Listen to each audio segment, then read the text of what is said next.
MIPA board members, Kamal Sadyan, MIPA CEO, Lakshmi Sadu, acting CEO of the FSI, chairperson and members of the ACCA Mauritius Network panel, our distinguished speakers, Yatina, Yuren Polu, Yashad Malamasan, our moderator, Premila Dewu, representatives of the media, their members, partners, and guests. Good afternoon, and a warm welcome to you all to our post-national budget discussion forum held in collaboration with MIPA. I'd like to start by acknowledging the support of the FSI, who has partnered with us this year for this forum, and of the FSC, for hosting us in their premises. As he tabled the budget for fiscal year 2024-2025 last Friday, our Minister of Finance, Economic Planning and Development, the Honourable Ranganadan Banerjee, set out to ensure that, in his words, tomorrow is others. A bold statement, implying audacious measures in the backdrop of marked uncertainty, and distilled to three key pillars aimed at fostering economic dynamism, working towards sustainability and inclusivity, and building the future of our country and of our people.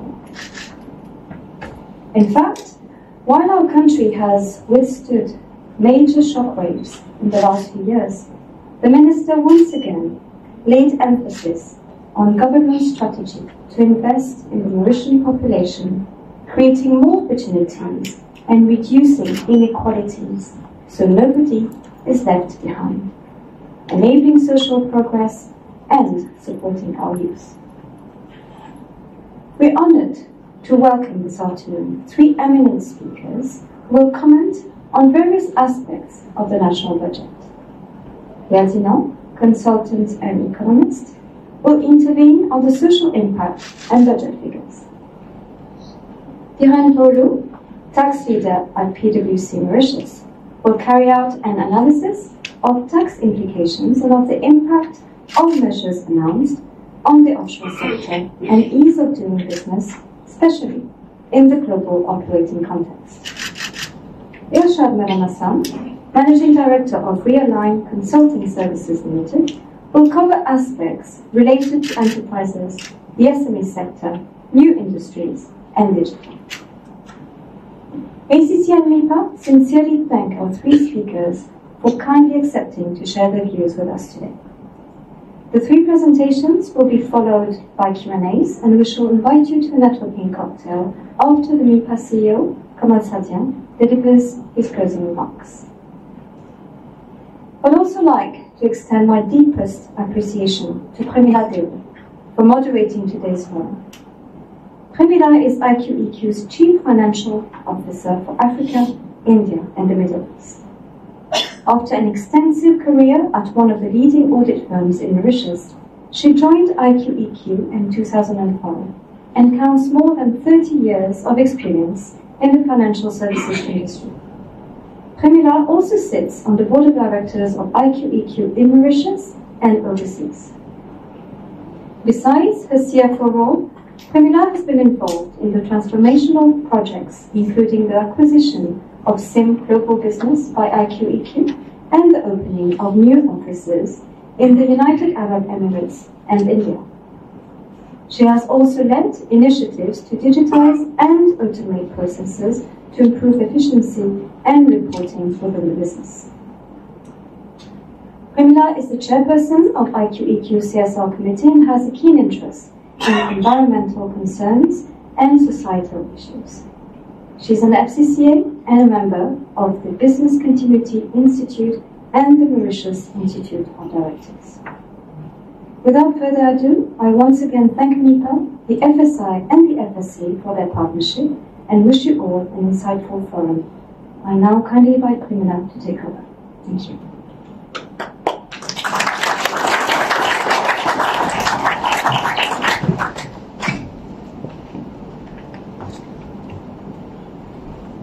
Thank you, Mati, for your kind introduction.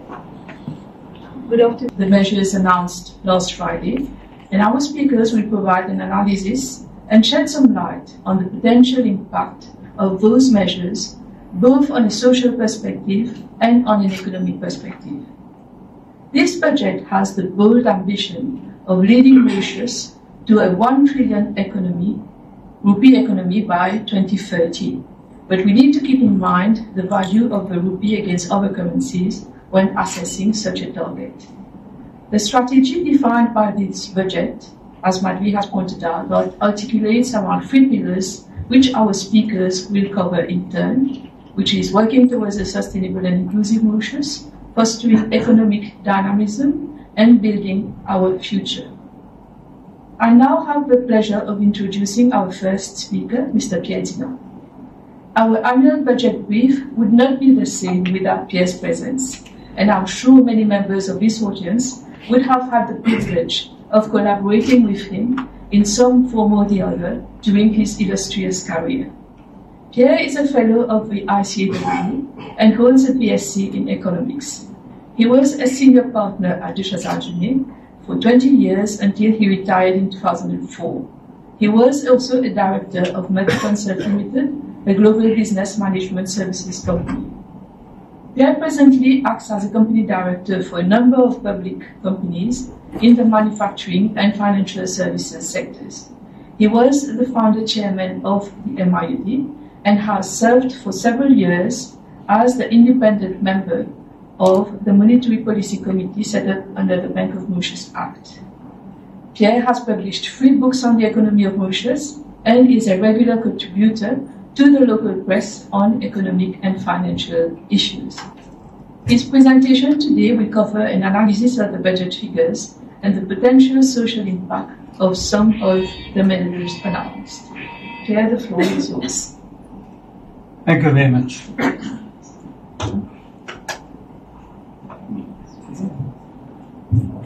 Vous m'entendez? Thank you. Well, good afternoon all. So I propose to go to all these various parts in my presentation. We'll start a brief look at the economy. I call it the economy in a nutshell. And we'll come to the budget estimates. Afterwards, particular reference to the public sector debt.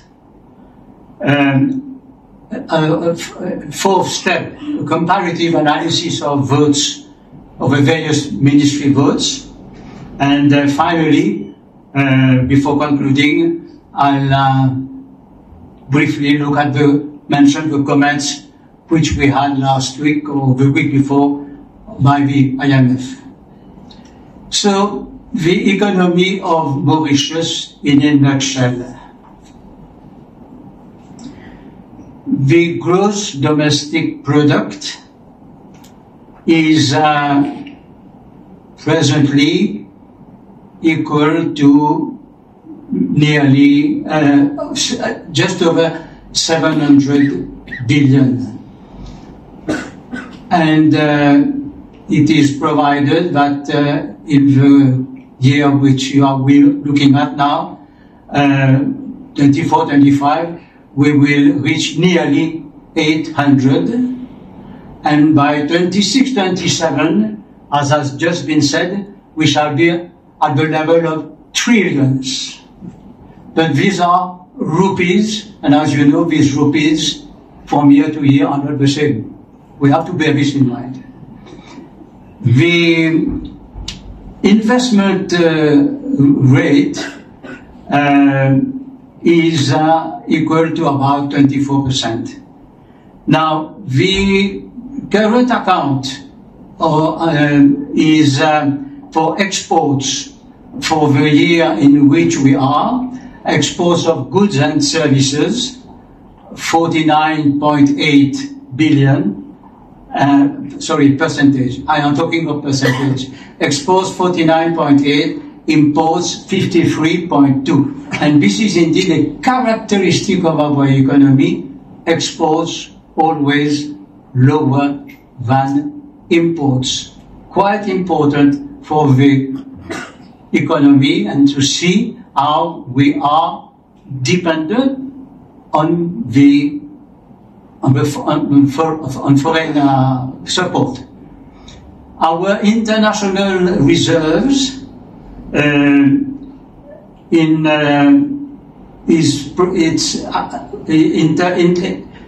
will give it in terms of US dollars.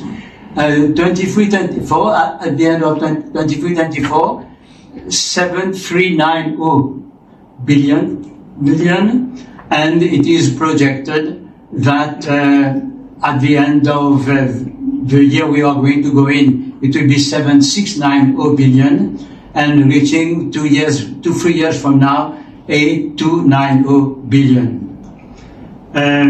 This is, as I have said, this is also, we are expressing ourselves in terms of rupees, and I think I have something somewhere, I don't see it. We have to bear in mind how much this, we have to be careful about comparing rupees from one year to the other.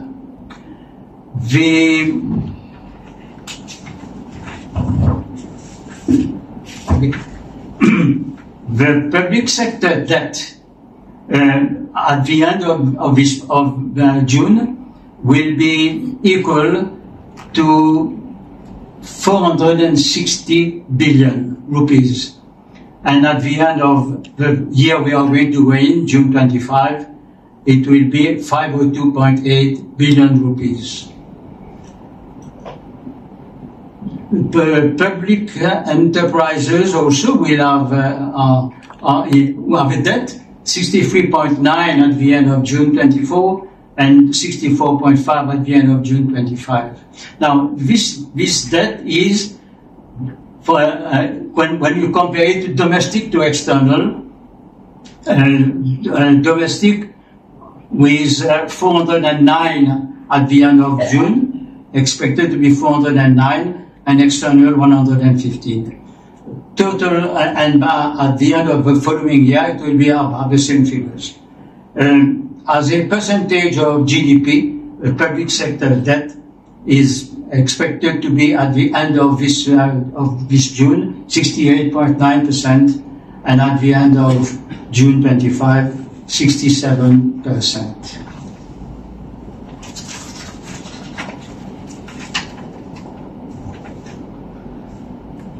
Now the budget estimates.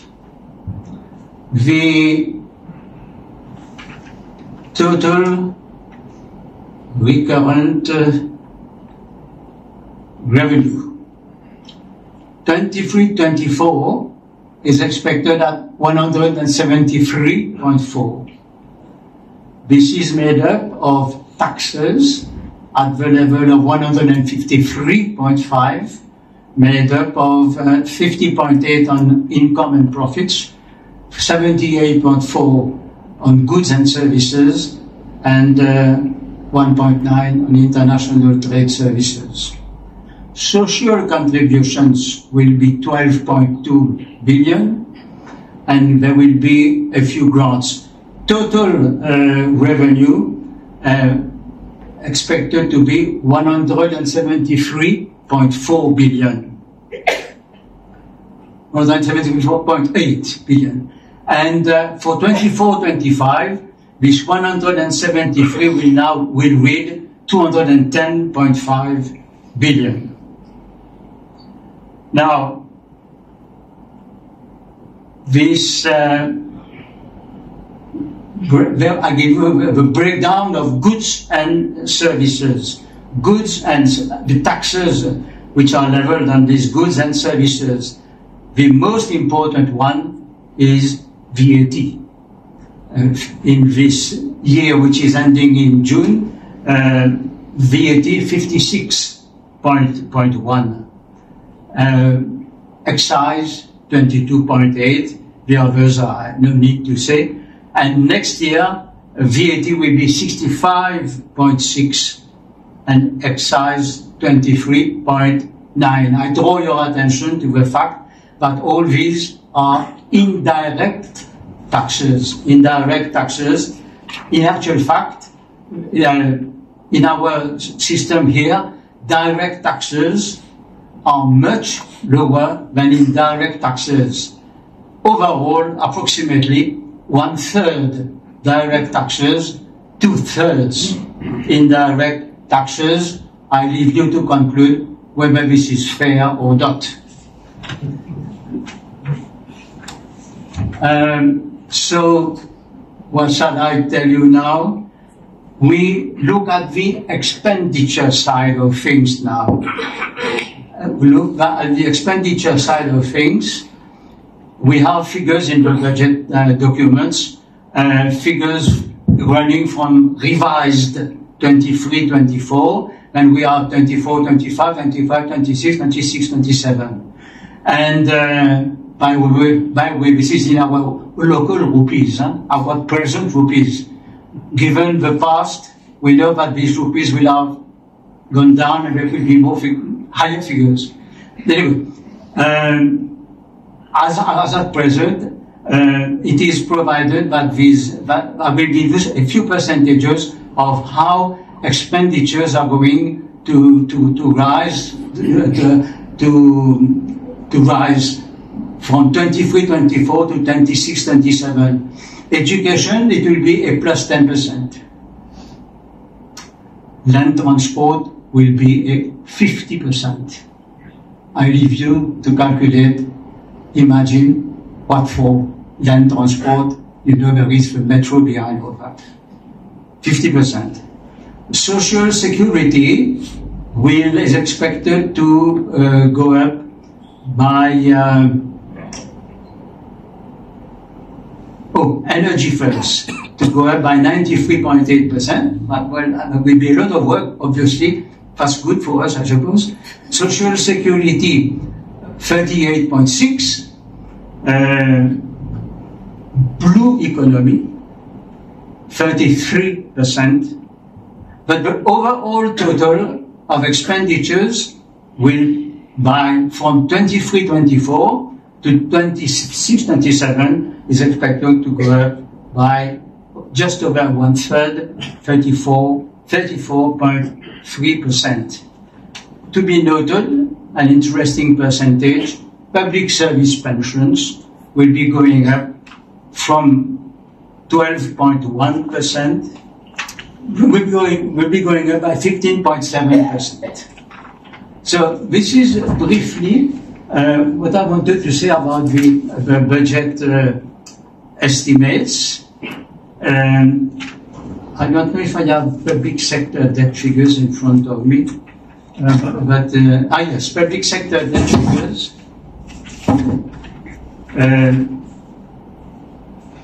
Central government, at the end of June 24, central government debt is projected to be 460.2 billion, of which 375.5 domestic, 84.7 foreign. And add to this public enterprises, this is also part of public debt, equal to 63.9, and overall, but a total of 524.3 public debt will be domestic 409, external 115. This is at the end of June 24. At the end of June 25, this 524.3 total will have become 567.5 in our actual rupees, not in next year's rupees, which we don't know what that will be. Then in June 26, it will be 596.4, and in June 27, 622.3. I have been making references to the value of our rupee. I think we have very much to bear in mind how all these are happening. We have to be very careful about the value of the rupee going down.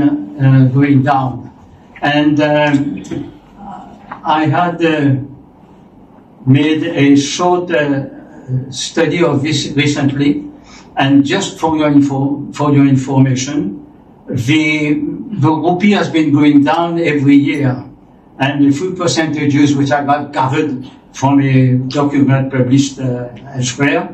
In 2015, the rupee lost 14.3 of its value. In 2016, 15.7. I won't review all the figures I have, but I'll go down to 2021, 35.5, 2022, 44.1, and 2023, 46.9. Just to show you how we have to be very, very careful comparing one year to another. We are not comparing like with like. We have to be very careful in this. And indeed, you will no doubt hear references now and again about people earning much more than before. We have to go back to which rupee we are referring to. But I think this is important in our analysis. So, what shall I tell you more? I think I have covered a few other things, and I think I'll leave it at there.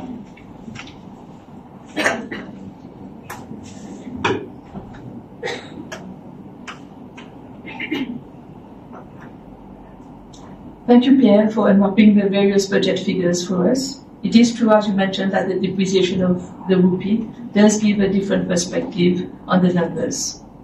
Let me now introduce our next speaker, Dhiren Pahulu.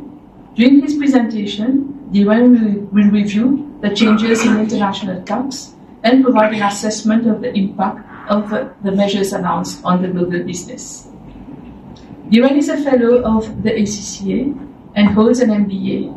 He joined PwC in 2008 and has over 13 years of experience in the field of taxation, advises large M&As on tax restructuring, and provides tax advice both on the domestic and international fronts. Dhiren also provides advice on international tax planning and the application of tax treaties to clients in a large range of industries. He has worked at the MOA for over 19 years, where he occupied various roles, including head of section of the large taxpayers department.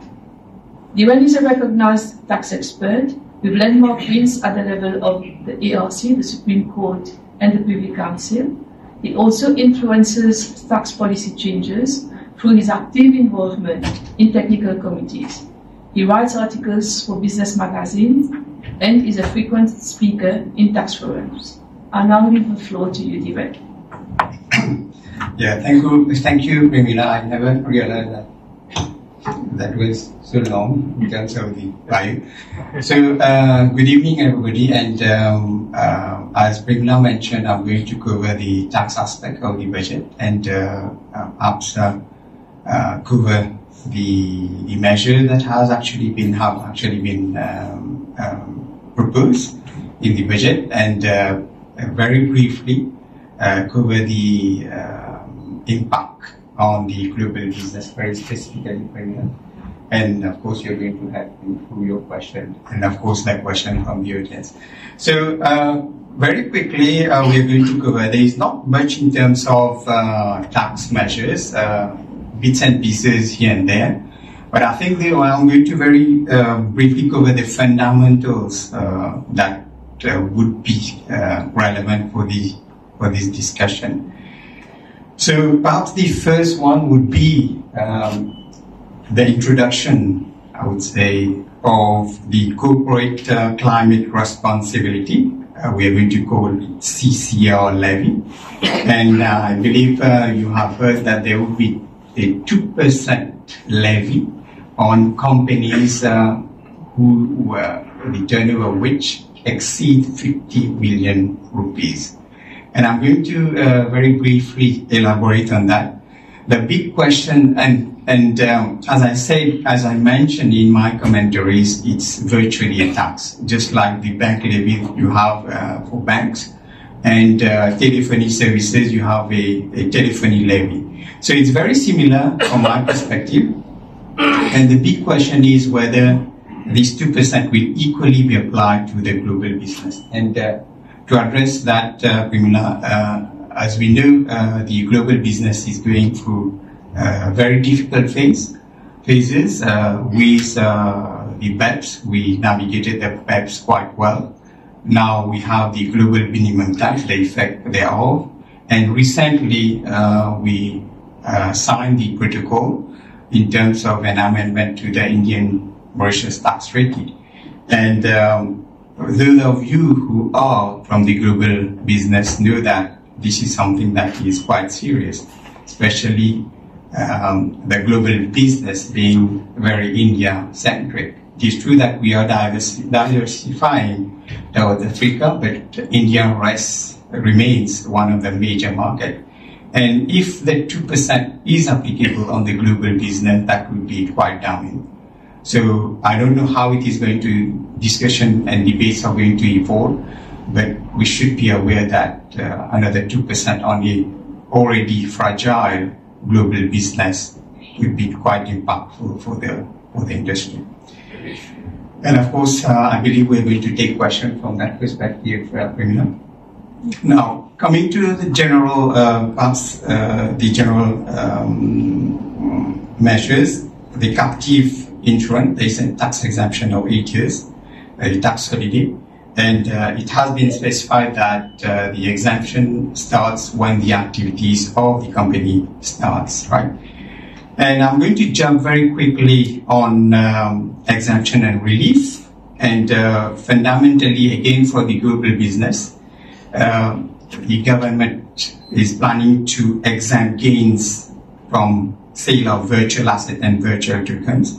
So this is a very good initiative, and last year we advocated quite hard to have that exemption, or even the partial exemption, but unfortunately it was not successful. And I'm quite happy from a global business perspective to say that this measure is welcome, because I believe this will be an opportunity to sell Mauritius as a platform for such products.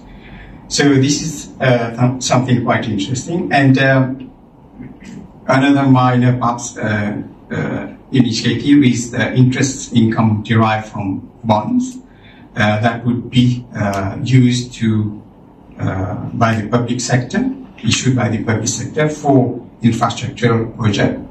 That would be tax exempt for individuals. If I continue on the tax exemption, another one would be income received as compensation from the government or public sector for losses suffered due to natural disaster. I believe this is something that is becoming quite relevant with the climate change, and we are faced with frequent climate disasters. Now, the partial exemption is virtually a replacement of the deemed foreign tax credit that we had previously. And I'm quite happy that the government is extending that list. And so basically, in the context of an evolving technology era, they are proposing to exempt 80% of the income of companies holding a robotic and AI-enabled advisory services license. So AI is the topic for, we are talking a lot on AI, and I believe this is something that works well. The partial exemption that will be available to license closed-ended fund that will be extended to the sale, income from sale of money market instrument and debt instrument. So this is another initiative in terms of the partial exemption that is available within the global business sector. There is an anomaly, I would say, that has been corrected in terms of the partial exemption that was previously available to CIS administrators, and they have actually corrected that. Now, as we're talking of AI, there is a 50% ITC, the investment tax credit, in respect of all investment that is made to the AI industry and patent. The next measure would be to align or perhaps to increase, I'm not saying the increase, there is an incentive that is available to companies dealing in medical, biotechnology, and or pharmaceutical sector. They were previously taxed at 3%, now they will be taxed at 15%. Coming to tax reduction, it's quite common that to incentivize companies, there is a 200% increase or 300%. So basically, the government is going to give a 200% reduction on costs incurred to support a registered artist. So it's basically to boost up the sector. And 3% deduction to companies on donation to NGOs, right? Now, a few other quite interesting amendments. Now, taxpayers are bound to submit amended return when they pay their cases or before the objection. So this is something that is quite new. And whether this is something that is fair needs to be debated, perhaps at a high level. And interestingly, the tax, as we call it for short, the tax area settlement scheme, it has been extended for another year. So that's basically another opportunity for taxpayers to settle cases and to have a 100% rebate on their tax bill. From a VAT perspective, I think this is a measure that I felt it would be quite important. Now, when we are issuing invoices in foreign currencies, it is mandatory. It will be mandatory to mention the rupee equivalent on the invoice, because, as you know, VAT is something that we file in terms of rupee. It's not like a global business where you have the opportunity or to file return in a foreign currency. So I think this is something that is quite important. Yeah. So that's from me, and of course we are going to wait for the question. Yeah.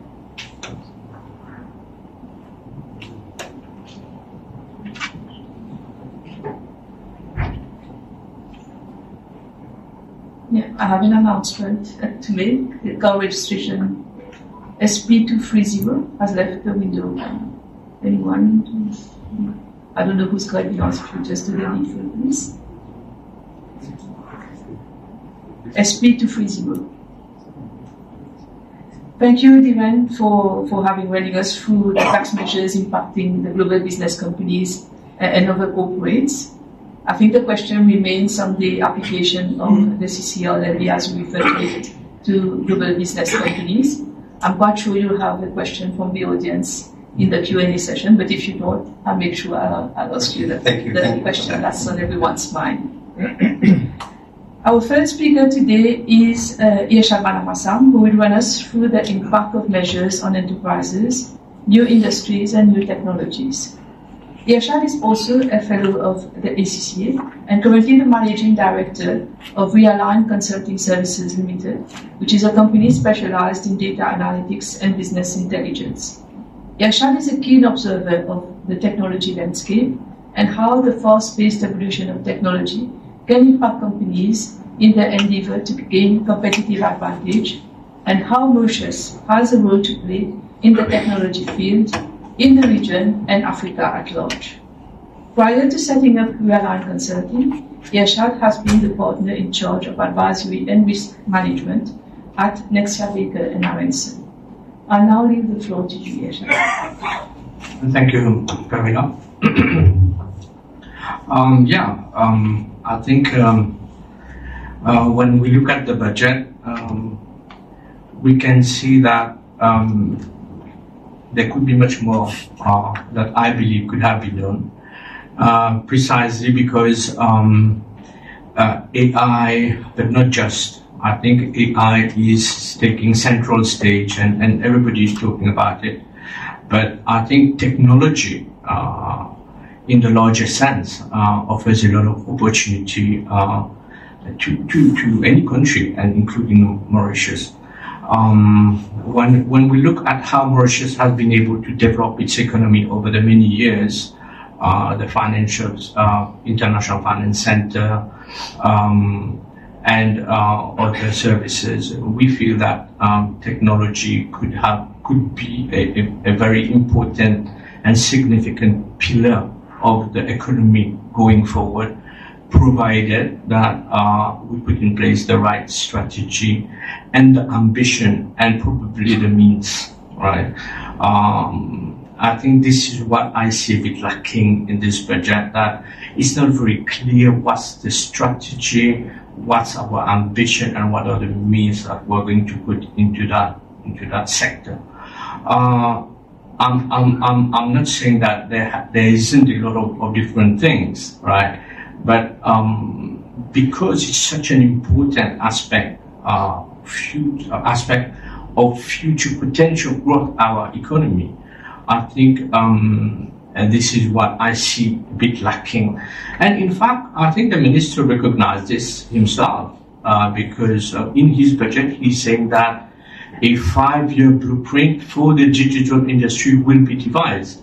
So I think indirectly he acknowledges that there is an absence of a proper blueprint for the digital industry. That's my first take on this topic. And if we look at the different measures, right, the minister has talked about AI in particular, and one of the measures is rolling out of IT-enhanced electrocardiography for detection of cardiovascular diseases for 6 medicine. I think, it's probably a good step, but probably it's just one application looking at electrocardiography. It's not really embracing AI in the hospital or medical sector. I'm not reading it like this. Right? Second measure he mentioned about AI is courses on artificial intelligence will be reimbursed up to 90%. So now you remember that already courses are reimbursed at 70 or 75%. So I think a 15% additional is certainly an encouragement, but might not be a game changer in my opinion. And then the minister mentioned encouraging schools, universities, businesses, and the public to use AI tools through the launch of an AI for All campaign. Again, we have seen a lot of these AI awareness campaigns in the past with the IT caravan, and I don't think we never really made such a big impact on the society at large. And I feel that this is probably a good awareness campaign, but it's not going to go very far, right? And then the government mentioned a 15% investment tax credit over 3 years granted to artificial intelligence and patents, right? Okay, and 80% exemption applicable to company holding a robotic and AI license. So I really was doing a little bit of research work this morning. Unfortunately, I didn't manage to get how many companies in Mauritius are holding a robotic and AI license. That looks a little bit like a selected number of companies, but maybe going forward this can help. But on the good thing that I can see is implementation of an e-gate and e-passport system. I think in all of the major developed economies, when you go through an airport, you find the proper e-gate and e-passport system. And I think Mauritius being a tourist destination, I think this is a good step in the right direction.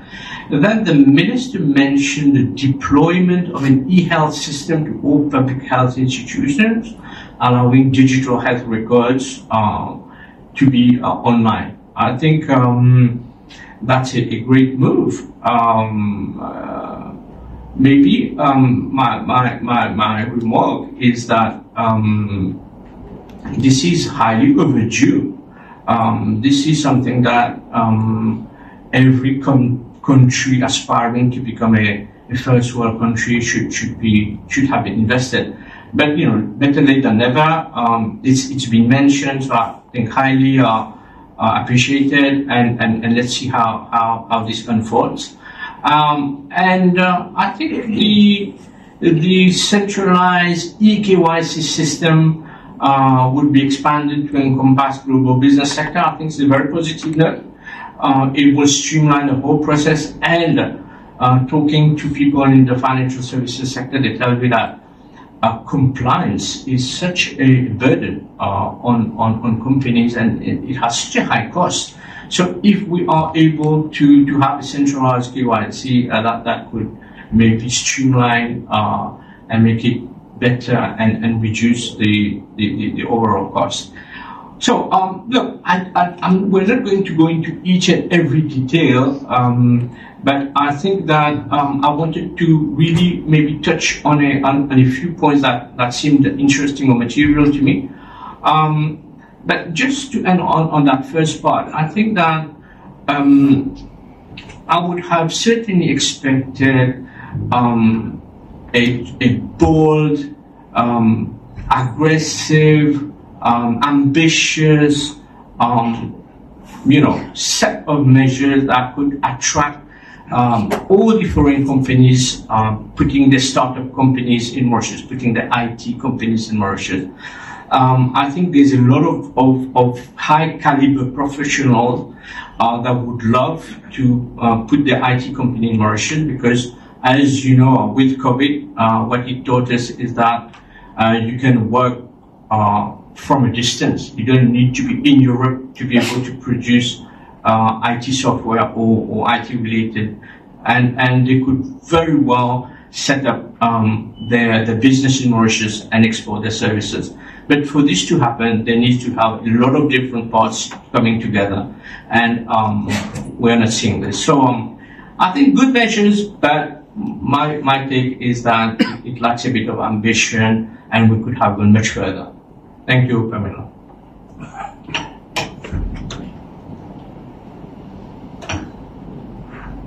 Thank you, Irshad, for having shared with us your perspective on the challenges to grow businesses in a context of increased competition, lack of skilled resources, and the rapid development of technology.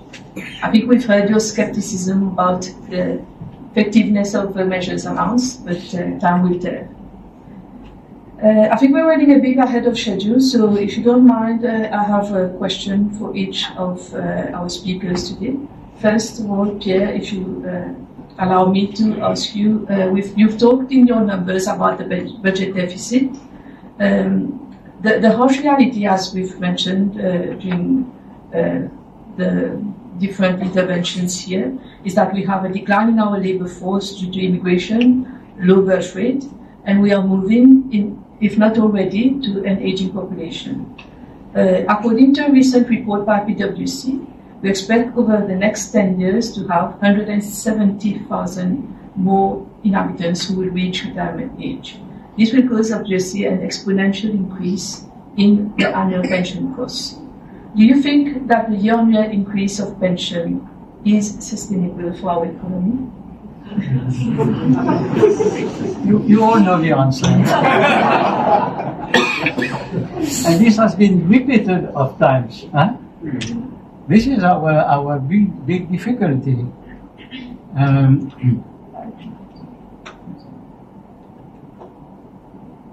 Yes, and aging population.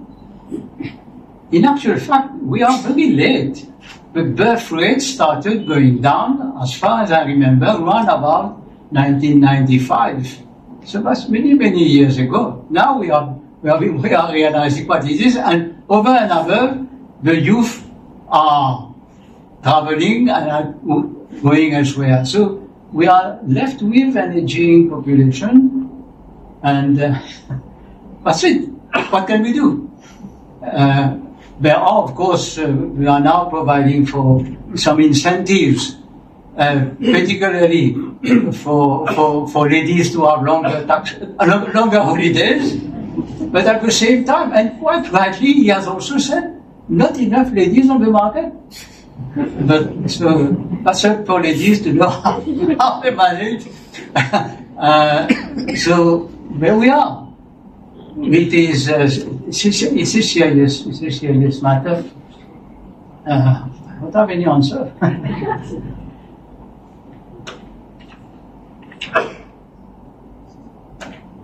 Thank you, Pierre, for your comments. No, but except that we have to bear in mind, this whole question of pensions is very serious problem. How do we go about it? I don't know. Yes, food for thought. Thank you, Pierre. Diren, if I may, a question for you. You did talk about the application of the corporate climate levy and also the challenges facing the global business. It's true that today Mauritius is a recognized IFC thanks to the Mauritius India, and it has been instrumental in making Mauritius what it is today in that sector. But recent and forthcoming changes are now presenting a threat to our jurisdiction. They are facing stiff competition from GIFT-City, from Middle East and elsewhere. And obviously that new levy is not going to improve things. But on the other hand, the Minister talks about revamping the 2018 blueprint for financial services industry. He talks about the ease of doing business in the form of eKYC and also a 10-day licensing. Quite ambitious measures announced. Do you think that those measures will be sufficient to counteract the negative effect of the current situation? Well, I'm going to repeat what, not repeat, but take whatever Yashad said.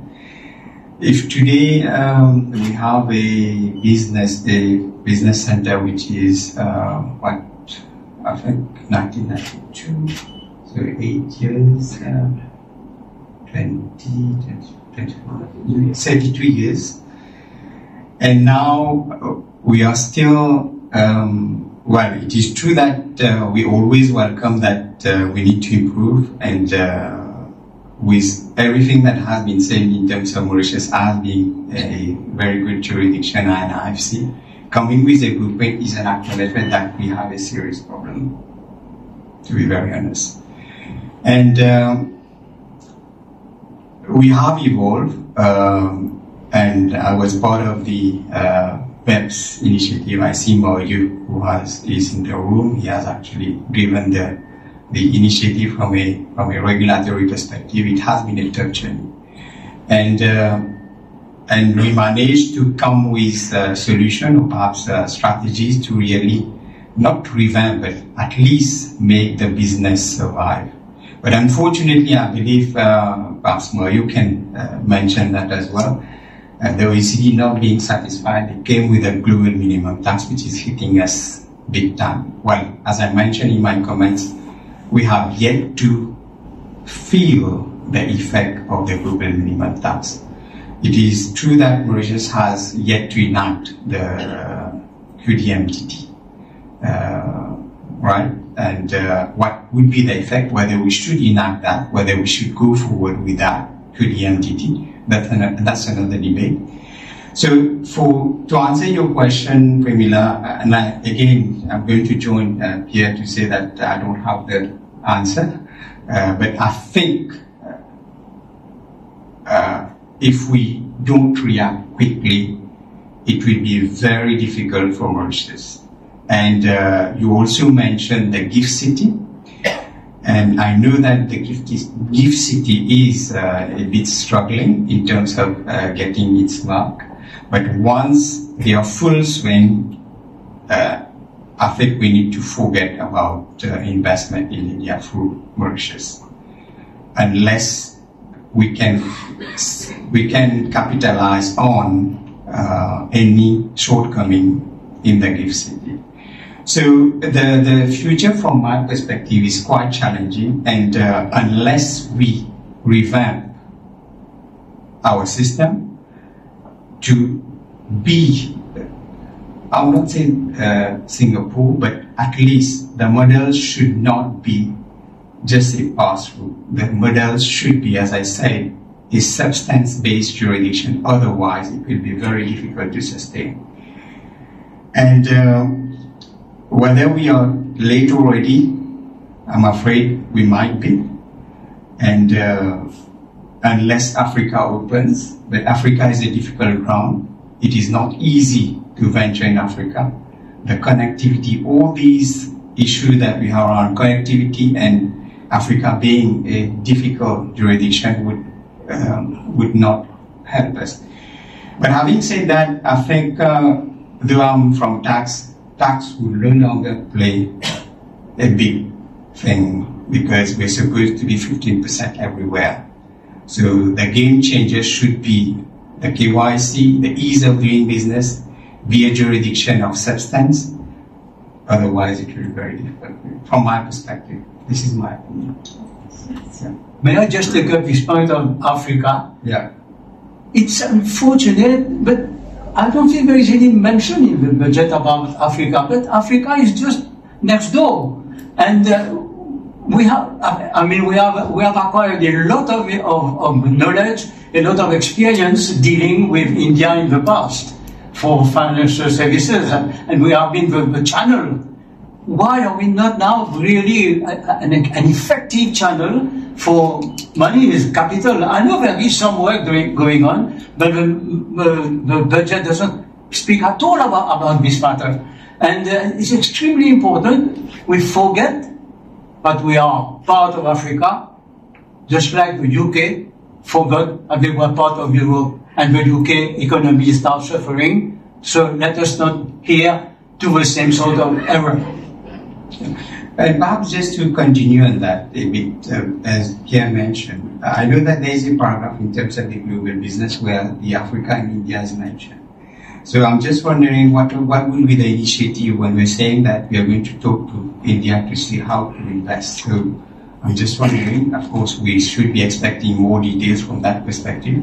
But these are things that needs to be seen.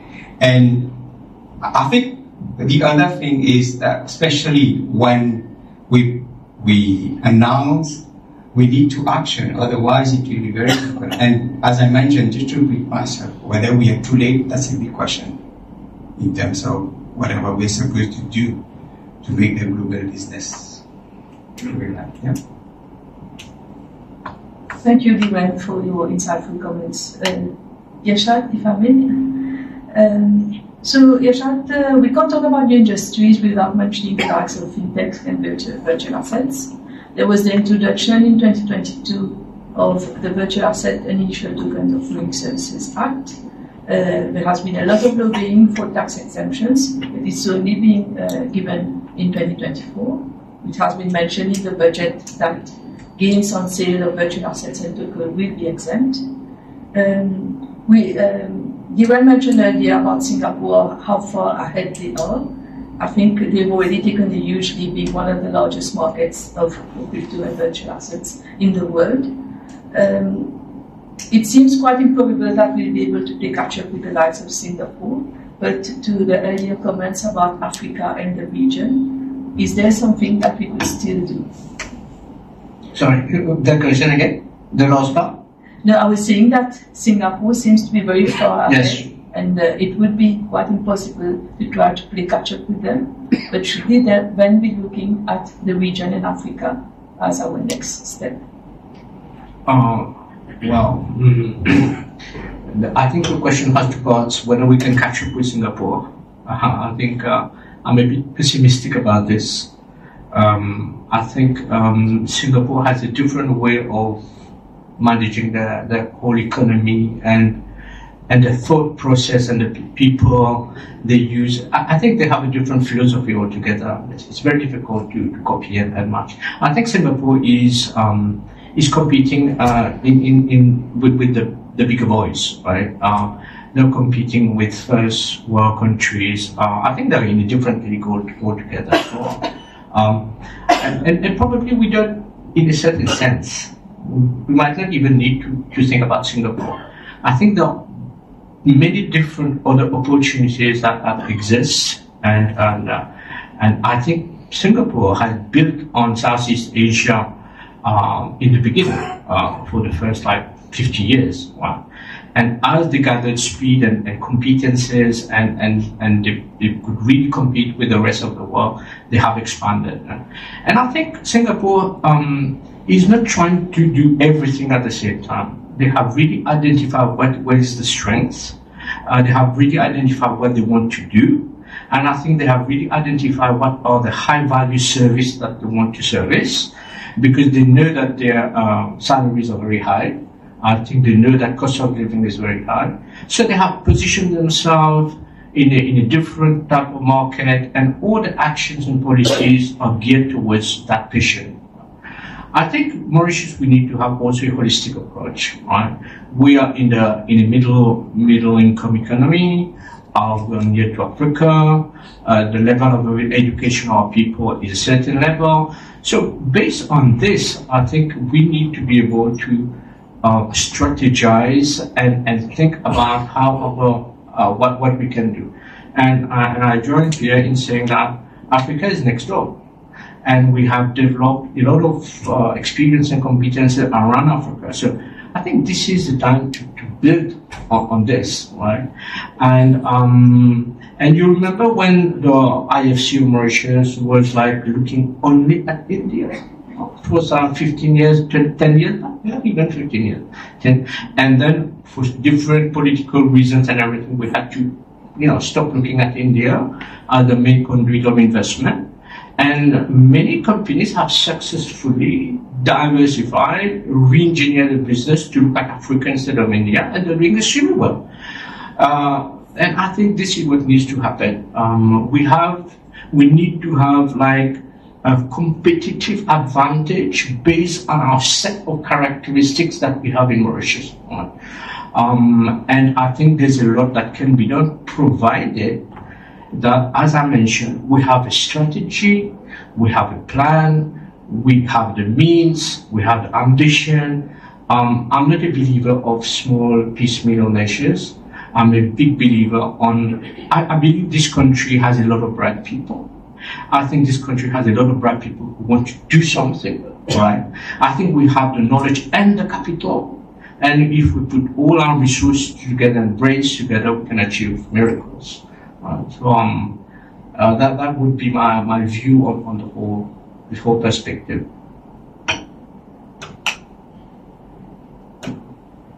Thank you, Yashad, for that very positive final comment before we take the questions. So I'll now open the floor for questions. Can I please ask that you state your name and, if possible, direct your question to one of the speakers, or if it's a general question, we'll see who is the best place to answer. So I don't know if there's a mic which is going to be. So, yes. So Mario. Thank you. I would like to congratulate the MIPA Initiative for organizing this event, and congratulate also the speakers. Just a little comment before my question.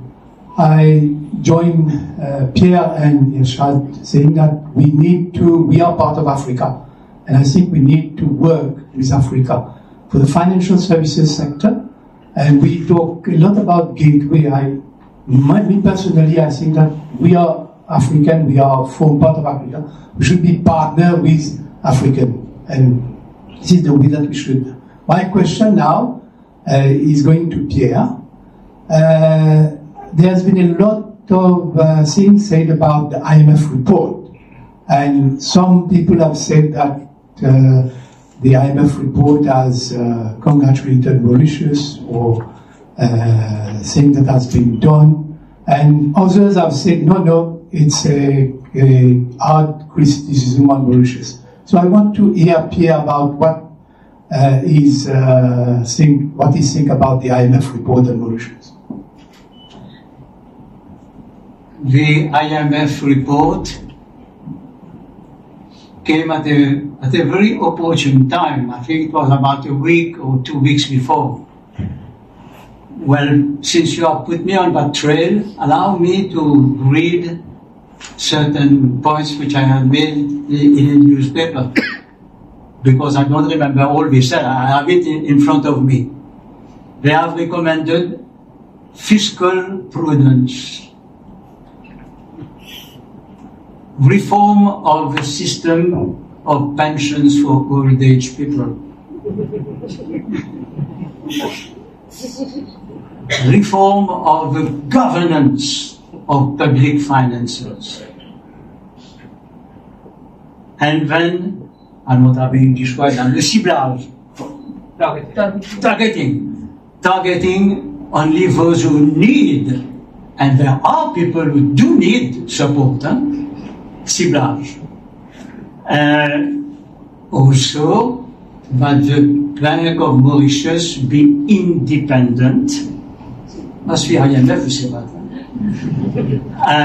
Also, digitalization of public finances.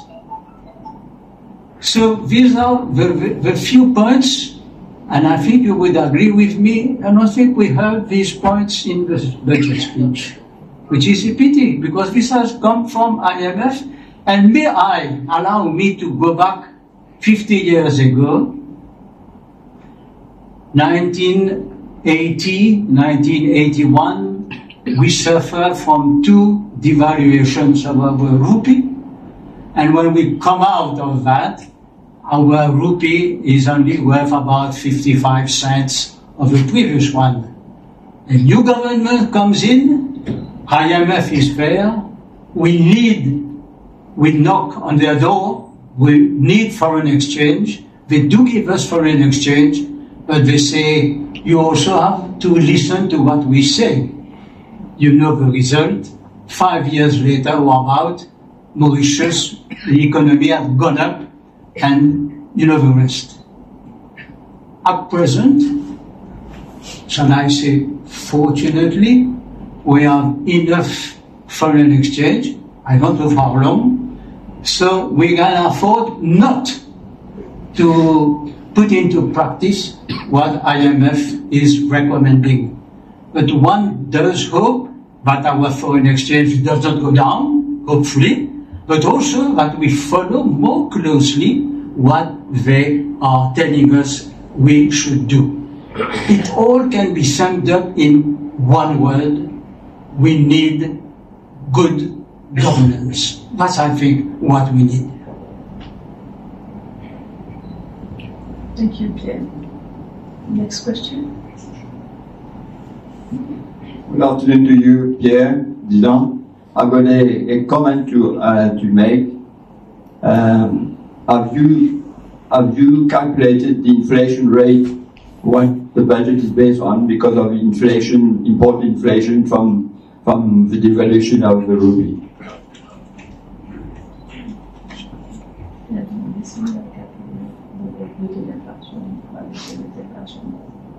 If I have calculated the rate of inflation, I don't know, that's not my job. No, sorry. We know there is inflation, but perhaps you give me the opportunity to say that the inflation we have is not of local origin, it is imported. And why is it imported? Because we have a very wrong position between our imports and exports. This is a very, very open economy, but our exports are much lower than our imports, and it is through these imports that we are also importing inflation. And what is the lesson to be drawn from all that? We should have more exports. In order to have more exports, we should have more production, and if we have more production, our factor production, all our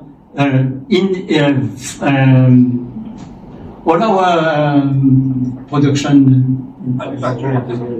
Yeah, no more than that. All our resources, and should be working at best. And our resources, that starts with us.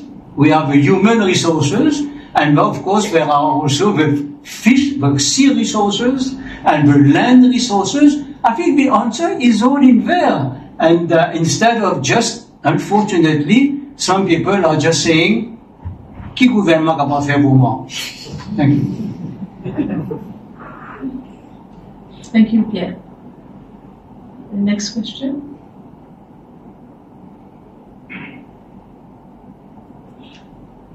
Sorry, just before I take the next question, we got the call blocking something. So Q822. Is that someone from here? Right? We don't have. We can move to the next question. Question from anyone?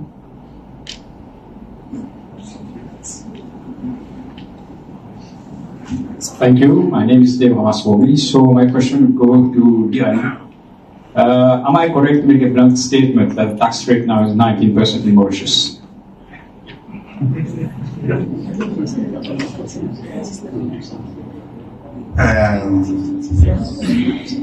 You want my bold answer? Yes. Yes. That will be the general, and as I mentioned, if you look at banks and telecom companies, that will be higher. So what I'm trying to say is, name it however you are, however you want. I think we have these guys tax aversions in terms of levies. Yeah. And I believe, as I mentioned, we have for the bank and the telephony service companies, but we have CSR as well. We should not be forgetting. So you're right to say that 15 plus 2 plus 2 makes 19. Yeah. Thank you.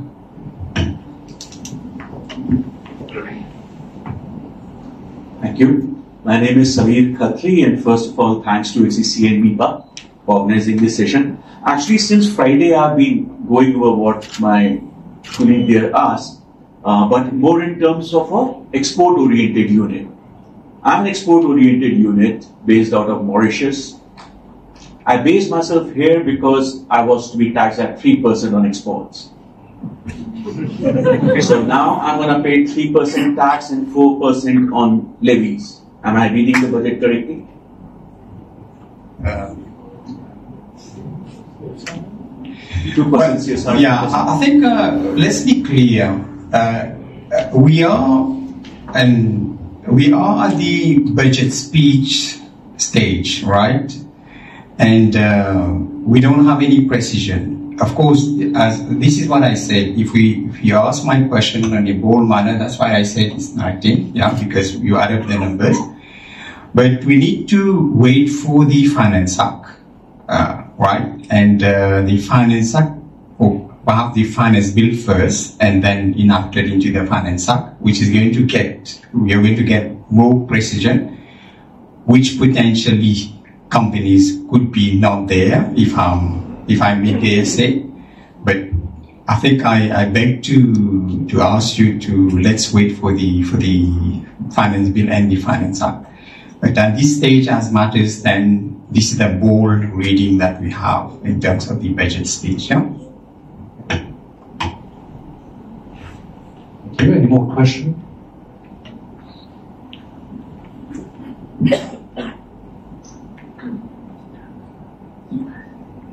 Hi everyone, my name is Kishan. I just have an observation rather than a question. I believe that the issue with the national budget process is that the minister is overly occupied with other matters, which detracts his focus on real economic issues. It will be beneficial for him to develop a new annual action plan that prioritizes economic initiatives to promote genuine growth.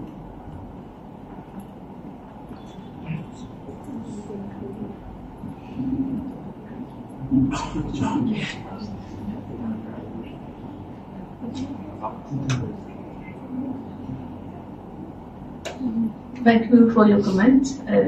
Maybe we'll take the next question.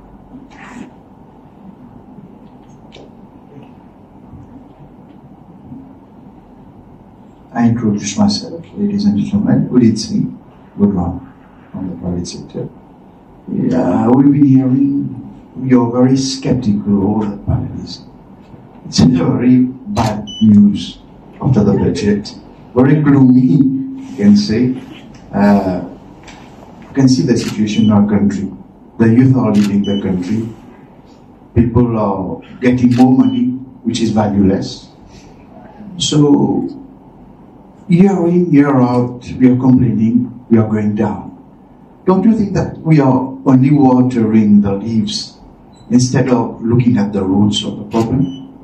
We as intellectuals, what do we need? Sometimes you think, are we going to eat the grass on the golf course or some bread chouchou somewhere? The bread chouchou will be more beneficial for our stomach instead of the grass in the golf course. We'll get our lesson one day, dear ladies and gentlemen. The way we are going, we are all Mauritians in the same boat, but we are just year on giving lip service to governance, corporate governance, sustainability, this, that, cutting all the trees everywhere, and not looking at the future. The old people are going to die, but we are killing the youth. The life of the youngsters, you see the survey that they have done. The most unsatisfied youth in the world will rank first. Thank you. So let's water the roots. Let's become honest and ethical, not paying lip service and, like my dear gentleman said, Kina pour moi, comme pour pour gagner, mon famille comme pour gagner, mon frère pour rentrer, mon sœur pour aller. We work for ourselves, not for myself. Thank you. Thank you for your comment. Maybe Yashab, would you want to comment on that? This remark cannot go like without a reply. I think you're translating at times a feeling that we hear quite often. But there's kind of a contradiction in this budget that, in fact, your point highlights that contradiction. Everywhere we go, we talk to people and they say that brain drain is a big issue in Mauritius. Most of our young people, capable young people, they're going abroad and they are not returning back. And that's a very big problem for any country in the world because you're losing the best elements that you have. And I haven't heard really anything about how we are going to retain this youth. And the economic contradiction with that is that the government of Mauritius has been paying the pre-primary, has been paying for the primary education of this young child, has been paying the secondary, and in certain cases they are laureates and have even paid for the scholarship and everything. And they don't return. And who is benefiting of all the talent that we have been putting taxpayers' money into getting into the person is another country, right?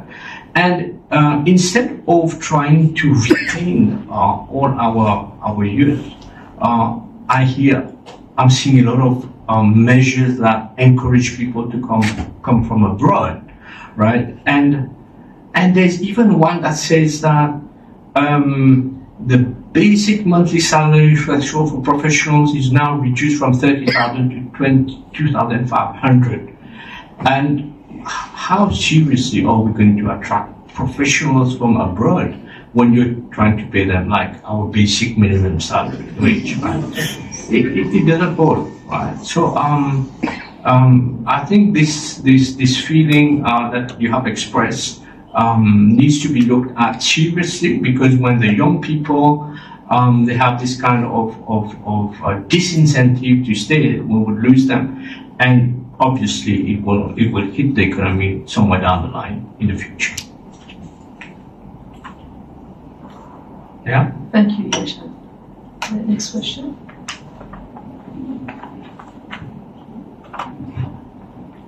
Good evening, everyone. My name is Gary. I have a question for Mr. Manamasa. There's quite some measures on AI in the budget, but I just wanted to have your view about how far are we on the legislation surrounding AI? And if not robust enough, how far are we from there? Thank you. Yeah, thank you. I think many people believe that AI started in 2022 or in October, when suddenly OpenAI mentioned that they have this new piece of software called ChatGPT, but AI has been around for quite a long while. Since like more than 10 years before ChatGPT, there's a lot of countries investing in. And so I think we have taken a serious lag, delay in that respect. And to tell you frankly, the impact can be extremely beneficial, but I'm not seeing measures that can make a difference, to tell you seriously, in this budget. I mentioned the fact that reimbursing costs for AI 90% is not going to make a big difference. The launch of the AI for all is, in my point of view, not going to make a big difference. And I mentioned the 80% exemption applicable to company holding a robotic AI license. I don't think it's going to make a big impact. So my feeling is that yes, there's a big opportunity, but we need to have a comprehensive plan, strategic plan. We need to get all the people that can add into the strategic reflection on this sector together. And it's about private sector. This is a big public-private area of collaboration in my point of view. If we do it, I think there's a lot of opportunities. If we miss this curve, it's going to be very problematic in my point of view. Thank you.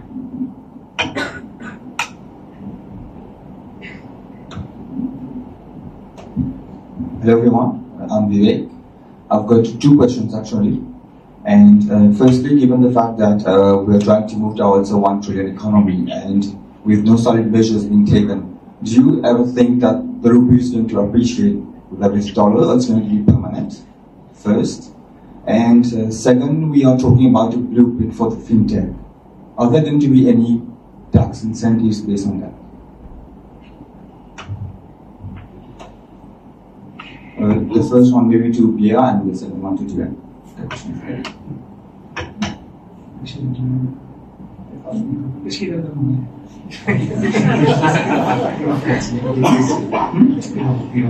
Oh, the answer is very easy. Yes. Unless the rupee, in fact, goes down when I am sure, I'm sure there are persons in the room here who are in business and do phone their bank and say, I want so much in terms of euros or whatever, and they are told there isn't enough. There isn't. So when the Bank of Mauritius finds itself with all these requests, which it cannot honor, it has to try to sell some of the assets, foreign currency it has. And of course, when you are a seller on the market, you take what price is offered to you. So this is how all this is translating into a depreciation of the rupee. And this is why the real correction is that we export more, so that we earn foreign assets, we earn foreign currency. If we do not do that, and may I remind you that we have been from year to year having a deficit of exports vis-à-vis our imports. We import more, so this runs down our foreign currency. And therefore, when we need more foreign currency to carry on, we let it go down. So this is all what is happening, and what we must really hope for is to increase our export earnings through our production. And sorry to come back to that. It's in our own hands. As individuals, as companies, as private sector, but also public sector, and of course governance, that we must aim at a higher exports, whether it is products, goods, or services, or both of them. And all this means, sorry, I'm repeating myself, put all our resources at work, human and also non-human. That's it.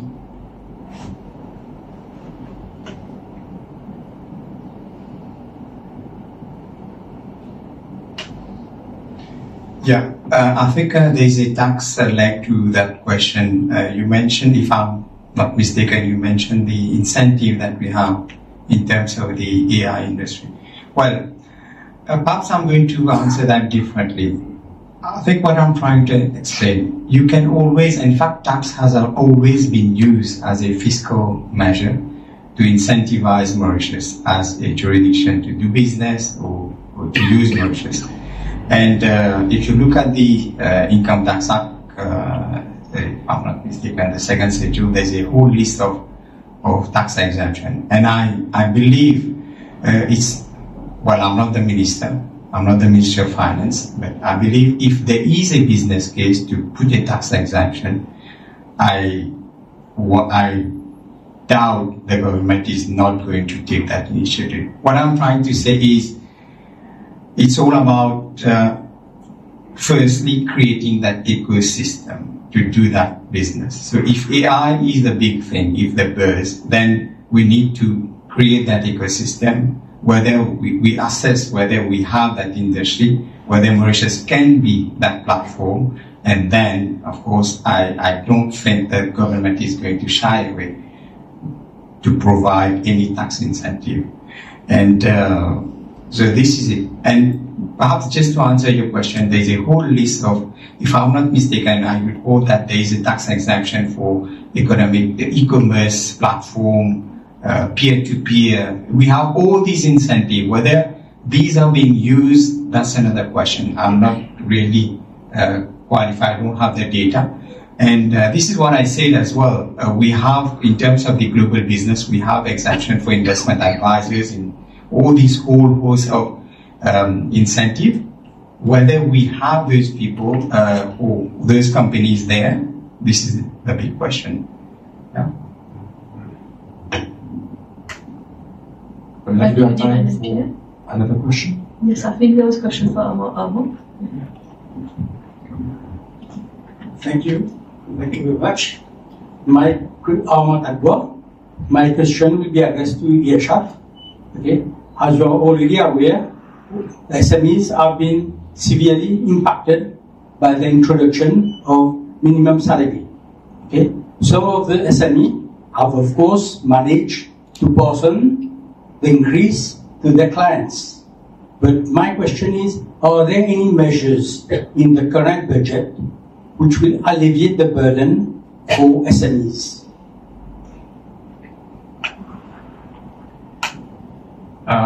That's an interesting question. Unfortunately, I'm not seeing many measures. I think that, in my mind, there are like three main cost drivers for companies, industry, manufacturing, SMEs. You have the labor component, right? You have raw materials that in many cases in Mauritius we import.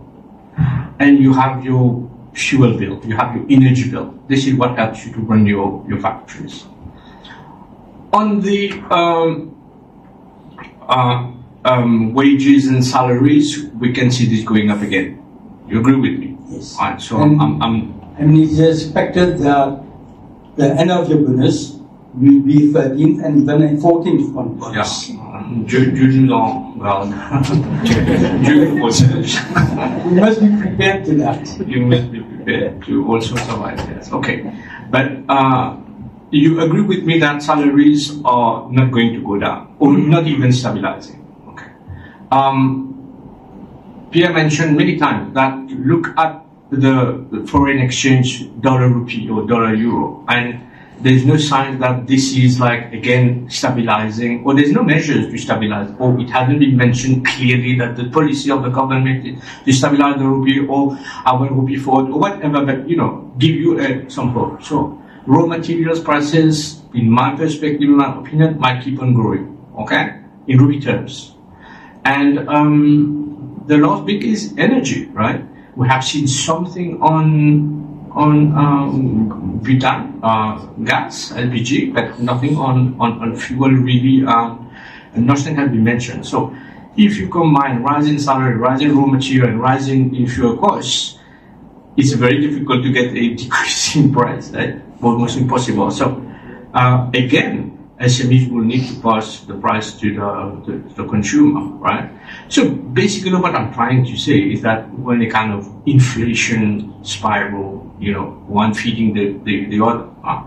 And I think as Pierre mentioned, the way to break that cycle is that you need to be able to export more, baisser la pression sur le dollar parce que tu as autant de devises pour payer ça. Once you commence à maîtriser, puisque l'inflation elle était importante, once we get control back on the rupee, then you can control your wages, you can control that. But what I'm trying to say is that productivity, and how you do productivity is that you have a big plan, you have ambition, you have a blueprint, so it all goes back to some basic and fundamentals, right?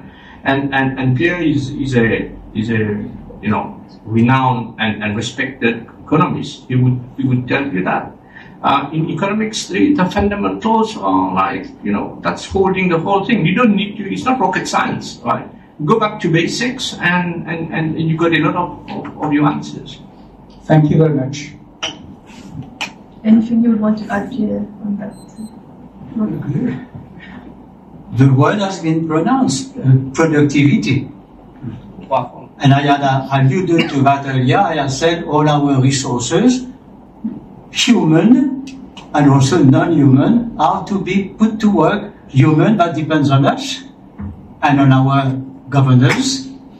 And the rest also always has to be developed, whether it is the maritime resources or the land resources. Thank you, Pierre. I think, you had another question.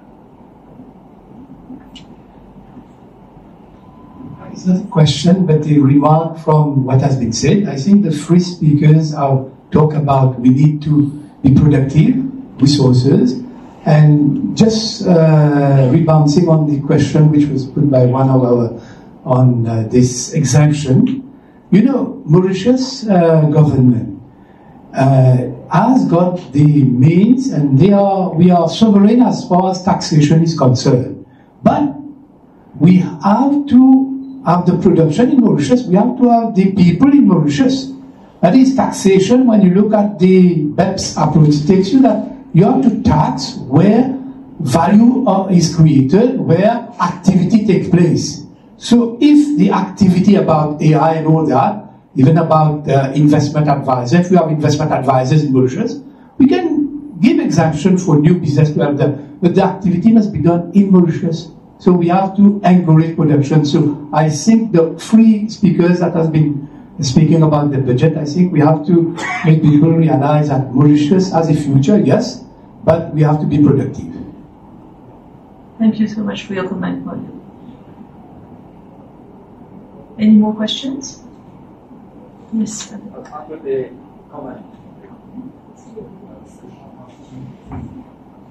Good evening. My name is Ashley.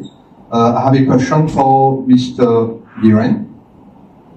The tax base of the CCR would be on company profits.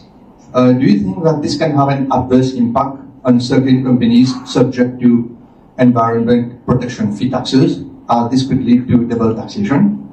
Even the EPF is outside the scope of the Income Tax Act.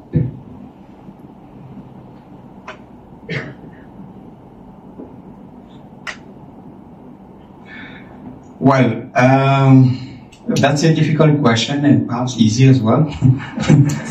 Yeah, it is true that the how it has been termed, right, makes sense to conclude that you're already paying the environmental fee, all the environment taxes, and now the term is corporate climate responsibility.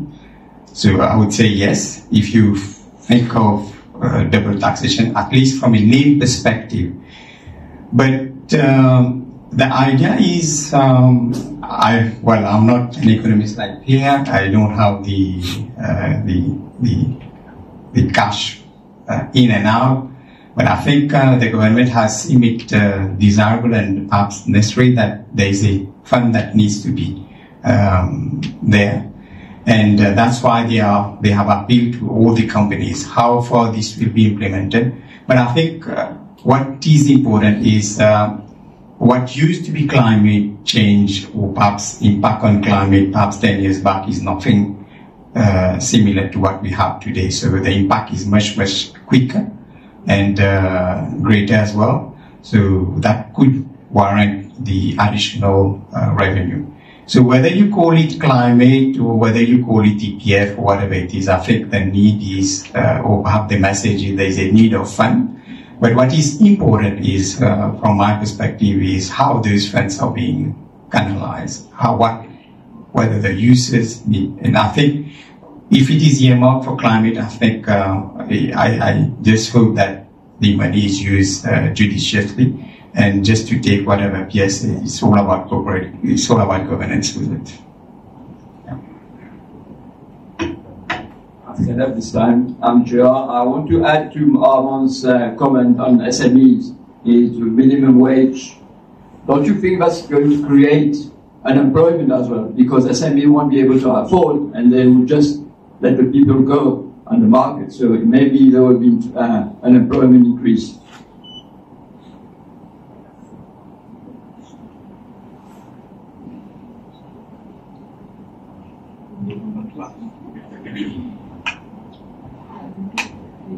I think it's a bit difficult to answer this question because, we have been talking about this problem since a number of years already, and the merchant economy has not collapsed. Okay, and so year in, year out, SMEs are resilient, and I think the struggling with the resilient and laying off people is the last measure that they would take. But there is a tipping point, and in that sense, you're right. It's the straw that breaks the camel's back. And what is that tipping point is anybody's guess. But this is what basically I think we're talking about today. Right? We're seeing, a lot of good things, good measures, but a lot of risk. And the debate is to be careful about not ne pas trop tirer sur la corde. But what is that point? Nobody knows until it happens, and then it's too late. So that's the paradox of it. You need to be careful. But pour résumer, je suis préoccupé. Voilà, je suis préoccupé parce que, as I just mentioned, the layers of cost adding up, et on est en train de transmettre ça sur l'utilisateur, sur le end user. Voilà. Et n'oublie pas qu'à chaque fois que le prix augmente, tu as plus de VAT. Hein. Donc finalement, ça fait le jeu du gouvernement aussi, parce qu'il ne ramasse plus d'argent. Mais il suffit que a little bit of disruption here and there in the economy and gets spiral out of control. So I'm not trying to be prophet of the doom, right? Prophet of doom. But I'm just saying that this is a situation that's getting more and more preoccupying, but we don't know what will happen in the future.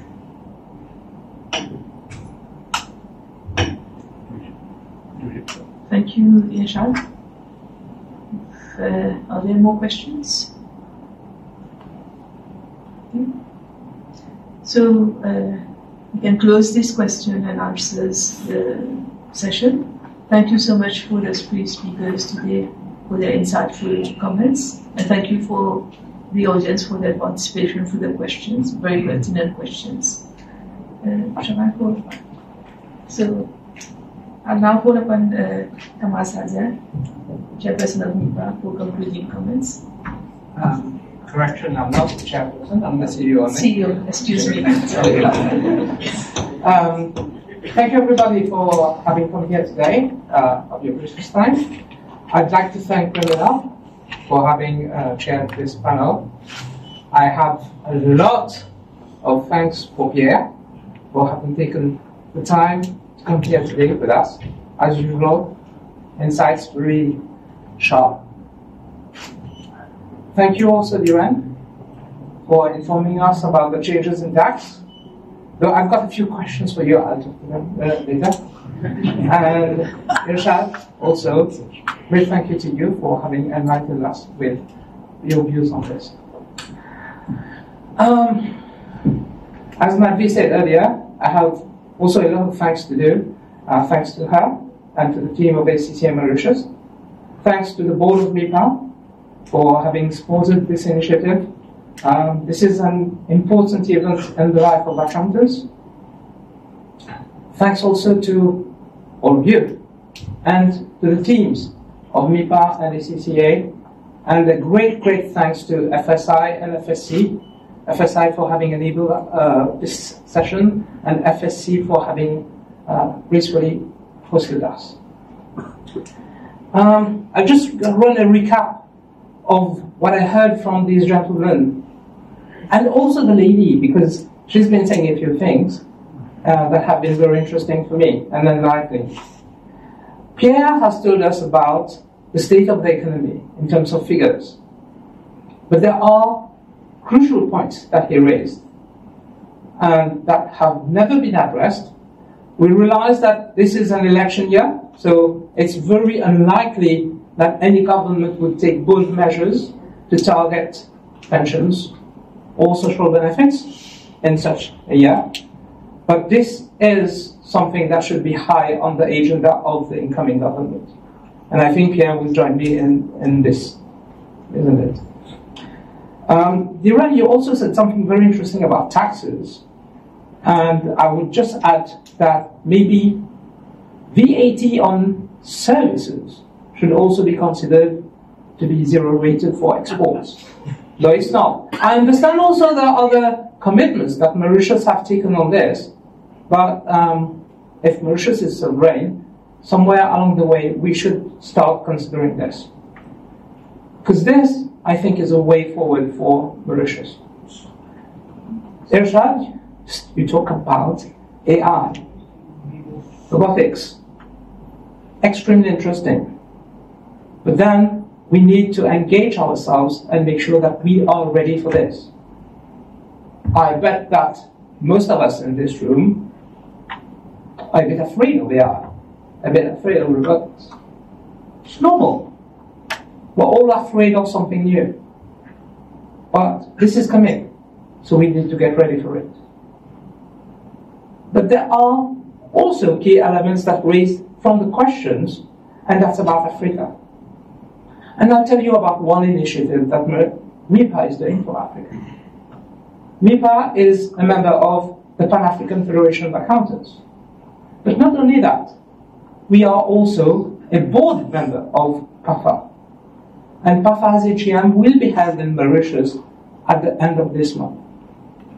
And as part of this event, there's going to be a training session on updates on the various standards that apply to all of us, accountants in Mauritius. I have been able, with the help of Dan, who's also the board member of MIPA, who sit on the board of PAFA, to negotiate that this would also be open to Mauritian accountants.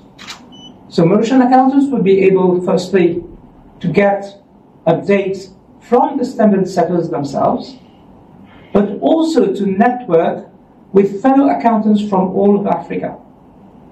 We are expecting something like about 50 countries coming to Mauritius. I think that would be a fantastic opportunity for you to interact with your peers in Africa. But please do me one favor. We treat our guests as peers because they are our peers, and we make sure that we participate hand in hand with them so that we all grow together as one country and as one continent together. That is something that will lead Mauritius forward, not only for tax treaty in India. As Dhiren said, maybe tax treaties is something of the past, but cooperation is something which is much, much more important and which is much more rewarding if it is done the right way.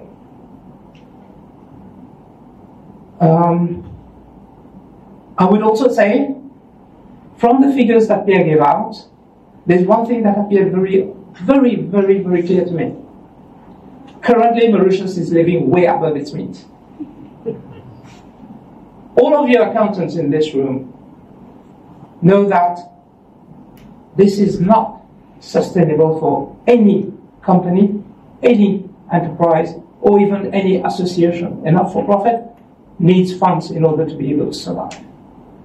This is why I urge you to be careful, and I urge you to wait, as Dhiren rightly said, for the Finance Act to advise your clients on the measures. And even I'll go a bit further than Dhiren, I'll say, wait for the interpretation of the various authorities, especially the MRA, because sometimes you will see something in the law, but that's not interpreted the same way. Isn't it, Dhiren? Yeah.